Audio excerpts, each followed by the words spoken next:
Uzr, ishtahiylani ochaman, lekin retseptni ham beraman, bemalol tayyorlashingiz mumkin. Tuxumli suvda qattiqqina xamir qorib, tindirishdan boshlaymiz. Qozonchaga o'simlik yog'i, guruch, suv, tuz solamiz. Guruchimizni dimlab 5-10 daqiqa chala qilib pishirib olamiz. Tingan xamirimizni xuddi mantiga yoygandek qilib yoyib, kesib olamiz. Qiyma, piyoz, tuz, murch, chala pishirilgan guruch, o'simlik yog'ini solib yaxshilab aralashtiramiz. Nachinkamiz tayyor. O'rash oson bo'lishi uchun qiymaga oldindan shakl berib oldim. Xamirga qiymani qo'yib o'rab olamiz. Tavoga o'simlik yog'i solib biroz qizigach, piyozni solib qovurishni boshlaymiz. Ketidan po'sti artib to'g'ralgan pomidor, tuz, murchni solamiz va yaxshilab qovurib olamiz. Xamirli massamizni bir qator qilib terib olamiz. Ikkinchi qavatini terishni boshlashdan oldin yaxshilab yog'lab olamiz. Eng ustki qismini ham yog'lab, bir piyola suv quyamiz. Miltillab qaynashni boshlagach, olovni pasaytirib 20 daqiqaga ustini yopib qo'yamiz.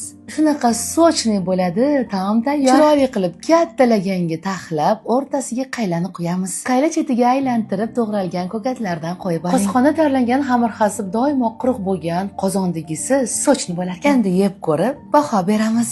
To'xtang. Bu taomni qatiq bilan yesanglar bormi? Menga eng yoqqani bolalikni eslatuvchi tabiiy Primilkini satilchali. Siz aynan shu qatiqdan ichib ko'rganmisiz? Taom rostmana tayyor bo'ldi.